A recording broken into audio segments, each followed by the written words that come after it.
আসসালামু আলাইকুম, কেমন আছেন আমার প্রিয় ভিউয়ার্স আপু ভাইয়ারা? আশা করি সবাই অনেক বেশি ভালো আছেন, সুস্থ আছেন। আলহামদুলিল্লাহ, আমি আমার পরিবার নিয়ে অনেক ভালো আছি, সুস্থ আছি। প্রতিদিনের মতো চলে আসলাম আপনাদের সামনে ছোট্ট একটা ব্লগ ভিডিও নিয়ে। এই যে এখানে কিন্তু কিছু গরুর মাংস, মুরগির মাংস ভিজিয়ে নিয়েছি। আর হচ্ছে ইলিশ মাছটা মা এই যে খোসা ছাড়িয়ে নিচ্ছে, মানে আঁশ ছিলে নিচ্ছে। এখানে পোলাও চাল রেডি করে নিয়েছি। তো আজকের ব্লগটা আমি শুরু করে দিলাম সকাল 7টা থেকে। তো রান্না বান্নার প্রিপারেশন চলছে। আর অপর দিকে যে গত দিনের যে খাবার ছিল, খিচুড়ি, মুরগির মাংস, সবজি, ভাজি, রুটি বানিয়েছিলাম। এটা দিয়ে আমরা সবাই মিলে নাস্তা করে নিয়েছি। তো আজকের ব্লগ ভিডিওটা খুবই ছোট্ট আর স্পেশাল একটা ব্লগ। তো অনেক দিন পরে আসলে এরকম এত মেহমান আত্মীয় স্বজন আমার বাসায় আসলো। হঠাৎ করে কেন এত আত্মীয় স্বজন আমার বাসায় আসলো, আর কি কারণে আসলো, কি আয়োজন করলাম আত্মীয় স্বজনের জন্য। তো আশা করি আমার পুরো ব্লগ ভিডিও জুড়ে আপনারা থাকবেন, দেখতে পাবেন। তো খুবই ছোট্ট একটা ব্লগ আজকে শেয়ার করব আপনাদের সাথে। তো নাস্তার পর্ব শেষ করে এসে কিন্তু মা এখানে এই যে গরুর মাংসটা কষিয়ে নিয়েছে এক চুলায়, আর অপর চুলায় কিন্তু ইলিশ মাছটা বসিয়ে দিয়েছে। তো খুবই সিম্পল আর সাদামাটাভাবে কিন্তু আজকের আয়োজনটা করে নেব। তো রান্নাবান্না করতে করতেই কিন্তু সেই স্পেশাল মেহমানগুলা কিন্তু আমার বাসায় চলে এসেছে। তো এখানে এসেছে হচ্ছে আমার ছোট ভাইয়ের শাশুড়ি,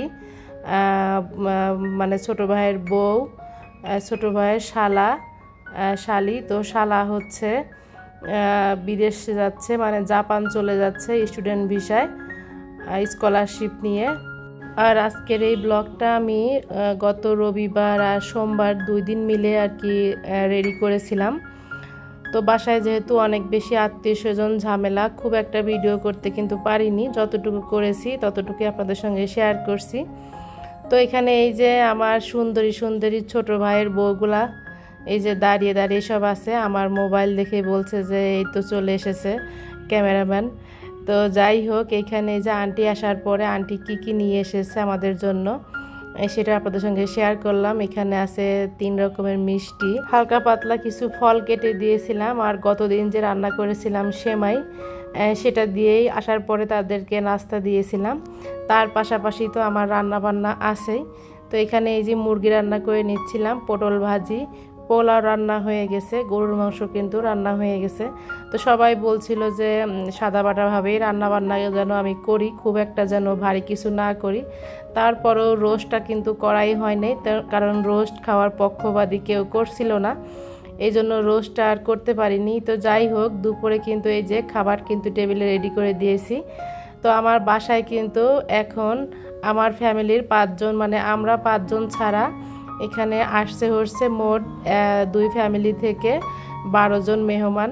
তো দুপুরে খাওয়া দাওয়া শেষ করে কিন্তু আমরা অনেকটা সময় গল্প করেছি, রেস্ট নিয়েছি। আর এখন কিন্তু সন্ধ্যার সময় আমি চা বানিয়ে নিচ্ছি। আমার আন্টি কিন্তু অনেক চা খায়।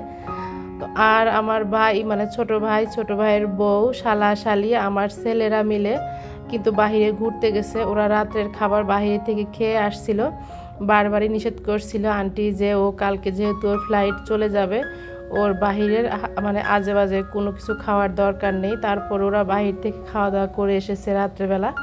আর আমি এদিকে আমাদের সবার জন্য একটু চা করে নিচ্ছিলাম, আর মা আর আন্টি বসে বসে গল্প করছিল।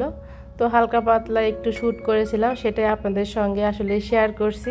ভিডিওর এই পর্যায়ে এসে সেই পুরনো রিকোয়েস্টটি আপনাদের কাছে আরও একবার করে নিচ্ছি। যারা আমার এই ভিডিওটি এখন পর্যন্ত দেখেছেন, একটা লাইক দিতে ভুলে যাননি, তাদেরকে জানাচ্ছি অসংখ্য অসংখ্য ধন্যবাদ। আর যারা দেননি, প্লিজ অবশ্যই একটা লাইক দিয়ে আমার এই ভিডিওটি দেখবেন। আর আমার এই ভিডিওর কোনো অংশে ভালো লেগে গেলে অবশ্যই আমার চ্যানেলটি সাবস্ক্রাইব করে আমার পাশে থেকে যাবেন। আর সাবস্ক্রাইব করার পরে কিন্তু পাশে থাকা বেল বাটনটি অবশ্যই প্রেস করবেন, অল অপশনটি সিলেক্ট করে রাখবেন।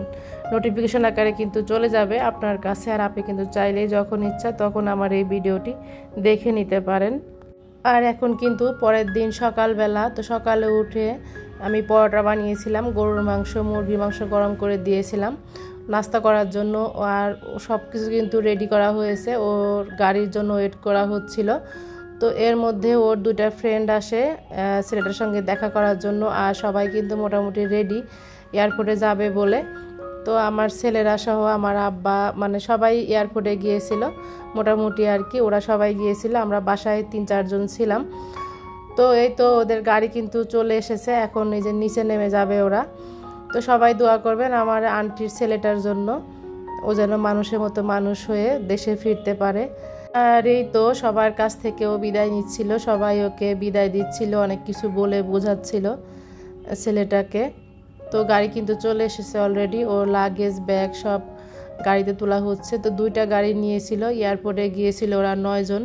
আসলে এই মুহূর্তটা কিন্তু অনেক কষ্টদায়ক, মানে বলে বোঝানো যায় না। আমার কিন্তু খুবই খারাপ লাগছিল ছেলেটার জন্য। তো যাই হোক, এখানে ওই যে ওকে বিদায় দিয়ে আমরা বাসায় চলে এসেছি। আর এই ভিডিওর শেষের অংশটুকু মানে এয়ারপোর্টের অংশটুকু কিন্তু আমি শর্ট আকারে আমার চ্যানেলে শেয়ার করেছি, চাইলে কেউ দেখে নিতে পারেন।